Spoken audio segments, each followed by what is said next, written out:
Mr. JD Vance, who was here last year as senator, and we are very happy that he has come back to Munich, and we are very much looking forward to his speech.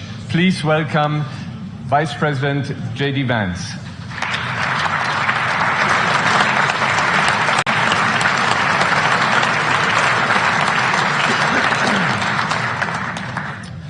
Well, thank you, and thanks to all the gathered delegates and luminaries and media professionals, and thanks especially to the host of the Munich Security Conference for being able to put on such an incredible event. We're, of course, thrilled to be here. We're happy to be here. And, you know, one of the things that I wanted to talk about today is, of course, our shared values. And, you know, it's great to be back in Germany. As you heard earlier, I was here last year as United States Senator. I saw Foreign Secretary David Lammy, and joked that both of us last year had different jobs than we have now. But now it's time for all of our countries, for all of us who have been fortunate enough to be given political power by our respective peoples, to use it wisely to improve their lives. And I want to say that, you know, I was fortunate in my time here to spend some time outside the walls of this conference over the last 24 hours. And I've been so impressed by the hospitality of the people, even as, of course, as they're reeling from yesterday's horrendous attack. And the first time I was ever in Munich was with my wife, actually, who's here with me today, on a personal trip. And I've always loved the city of Munich, and I've always loved its people. And I just want to say that we're very moved, and our thoughts and prayers are with Munich and everybody affected by the evil inflicted on this beautiful community. We're thinking about you, we're praying for you, and we will certainly be rooting for you in the days and weeks to come. Now,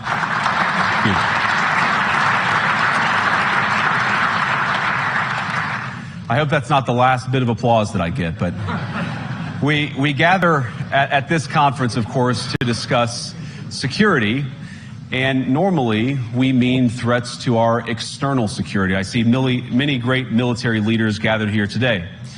But while the Trump administration is very concerned with European security and believes that we can come to a reasonable settlement between Russia and Ukraine, and we also believe that it's important in the coming years for Europe to step up in a big way to provide for its own defense, the threat that I worry the most about vis-a-vis Europe is not Russia, it's not China, it's not any other external actor. And what I worry about is the threat from within, the retreat of Europe from some of its most fundamental values, values shared with the United States of America. Now, I was struck that a former European commissioner went on television recently and sounded delighted that the Romanian government had just annulled an entire election. He warned that if things don't go to plan, the very same thing could happen in Germany too. Now, these cavalier statements are shocking to American ears. For years, we've been told that everything we fund and support is in the name of our shared democratic values. Everything from our Ukraine policy to digital censorship is billed as a defense of democracy. But when we see European courts canceling elections and senior officials threatening to cancel others, we ought to ask whether we're holding ourselves to an appropriately high standard. And I say ourselves because I fundamentally believe that we are on the same team. We must do more than talk about democratic values, we must live them. Now, within living memory of many of you in this room, the Cold War positioned defenders of democracy against much more tyrannical forces on this continent. And consider the side in that fight that censored dissidents, that closed churches, that canceled elections. Were they the good guys? Certainly not. And thank God they lost the Cold War. They lost because they neither valued nor respected all of the extraordinary blessings of liberty. The freedom to surprise, to make mistakes, to invent, to build.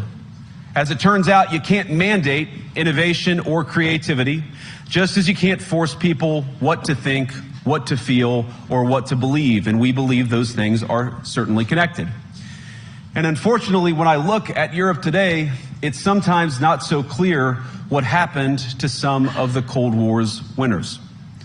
I look to Brussels, where EU commissars warn citizens that they intend to shut down social media during times of civil unrest the moment they spot what they've judged to be, quote, hateful content. Or to this very country, where police have carried out raids against citizens suspected of posting anti-feminist comments online as part of, quote, combating misogyny on the internet, a day of action. I look to Sweden, where 2 weeks ago the government convicted a Christian activist for participating in Koran burnings that resulted in his friend's murder.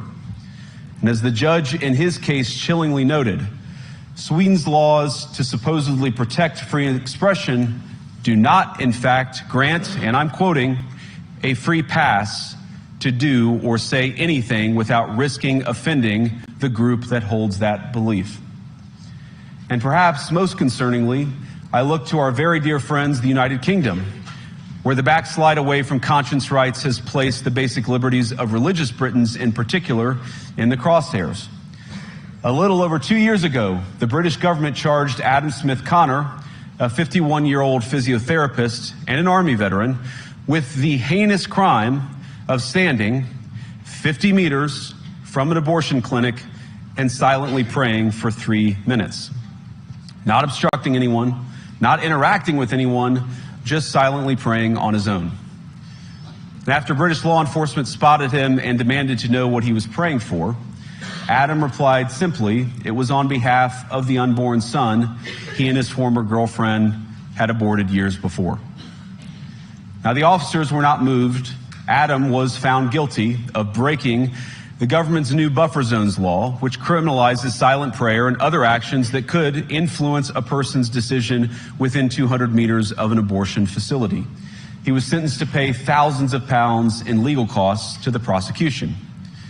Now, I wish I could say that this was a fluke, a one-off crazy example of a badly written law being enacted against a single person. But no, this last October, just a few months ago, the Scottish government began distributing letters to citizens whose houses lay within so-called safe access zones, warning them that even private prayer within their own homes may amount to breaking the law. Naturally, the government urged readers to report any fellow citizens suspected guilty of thought crime. In Britain and across Europe, free speech, I fear, is in retreat. And in the interest of comedy, my friends, but also in the interest of truth, I will admit that sometimes the loudest voices for censorship have come not from within Europe, but from within my own country, where the prior administration threatened and bullied social media companies to censor so-called misinformation.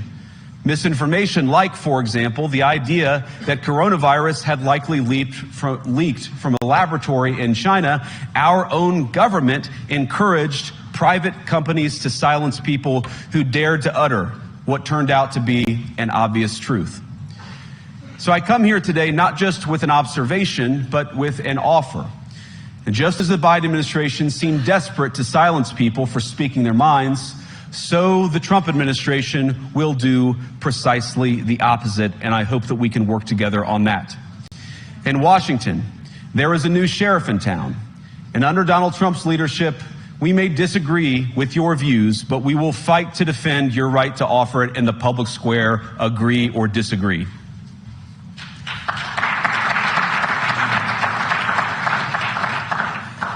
Now, we're at the point, of course, that the situation has gotten so bad that this December, Romania straight up canceled the results of a presidential election based on the flimsy suspicions of an intelligence agency and enormous pressure from its continental neighbors. Now, as I understand it, the argument was that Russian disinformation had infected the Romanian elections.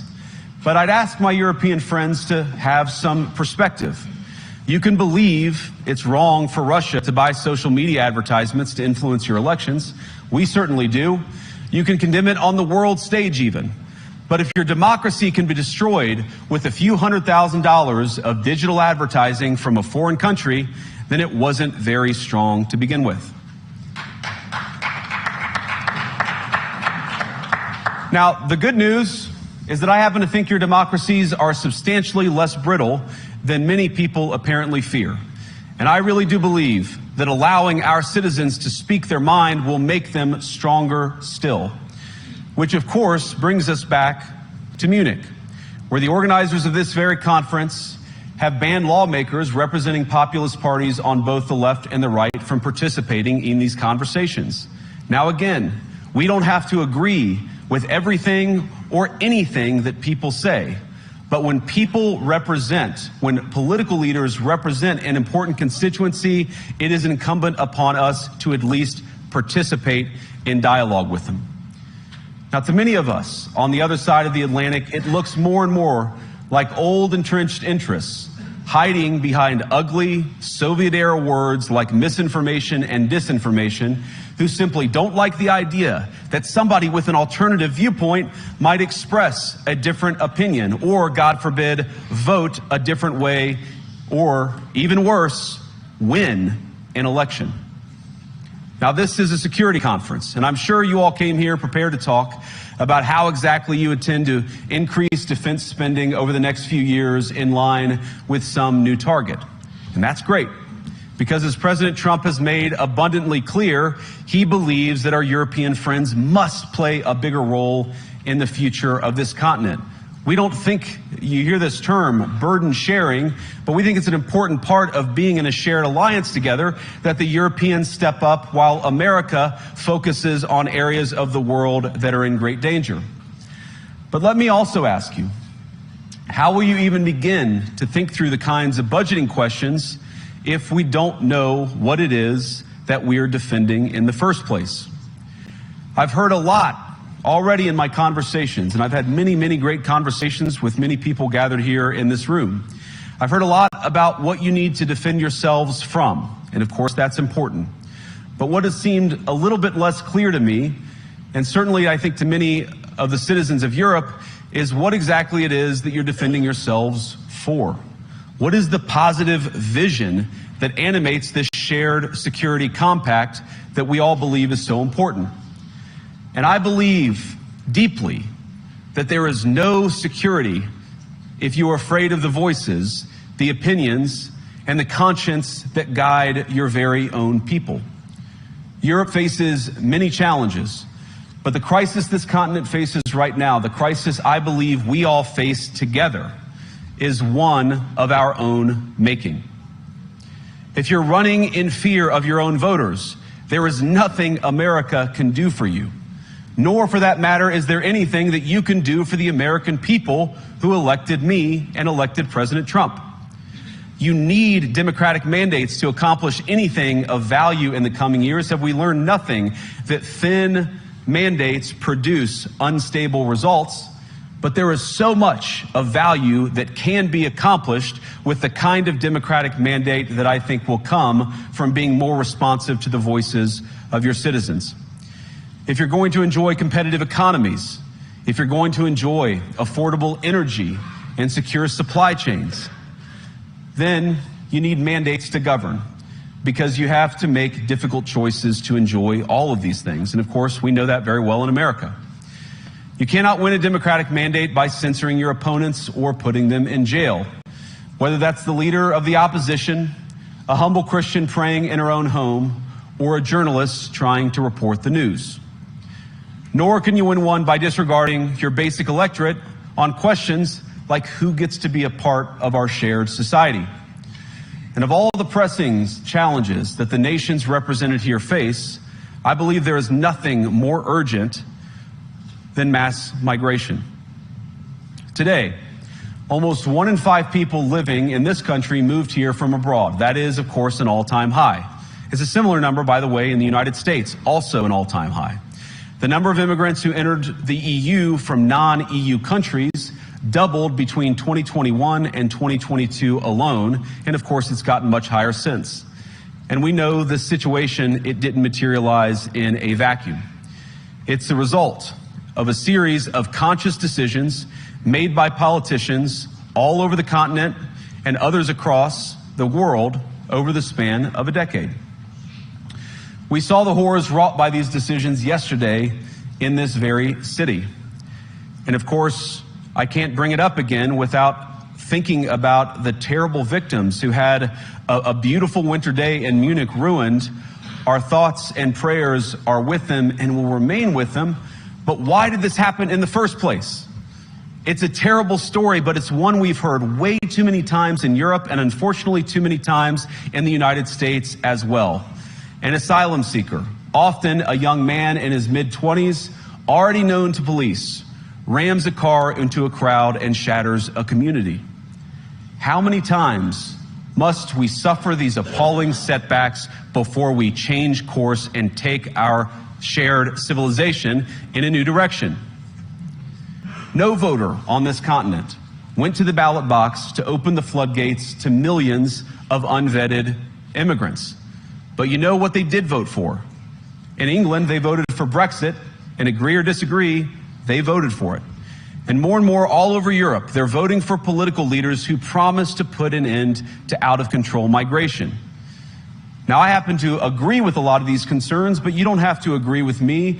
I just think that people care about their homes, they care about their dreams, they care about their safety and their capacity to provide for themselves and their children. And they're smart. I think this is one of the most important things I've learned in my brief time in politics. Contrary to what you might hear a couple mountains over in Davos, the citizens of all of our nations don't generally think of themselves as educated animals or as interchangeable cogs of a global economy.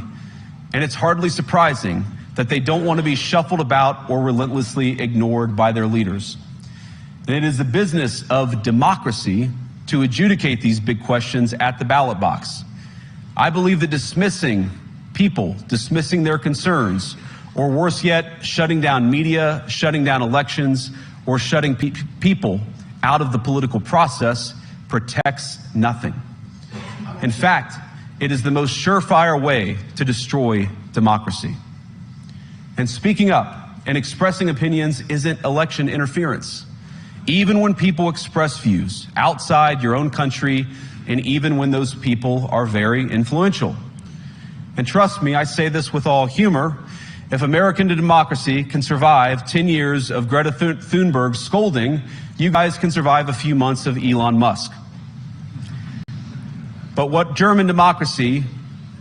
no democracy, American, German, or European, will survive is telling millions of voters that their thoughts and concerns, their aspirations, their pleas for relief are invalid or unworthy of even being considered. Democracy rests on the sacred principle that the voice of the people matters. There's no room for firewalls. You either uphold the principle or you don't. Europeans, the people, have a voice. European leaders have a choice. And my strong belief is that we do not need to be afraid of the future. You can embrace what your people tell you, even when it's surprising, even when you don't agree. And if you do so, you can face the future with certainty and with confidence, knowing that the nation stands behind each of you.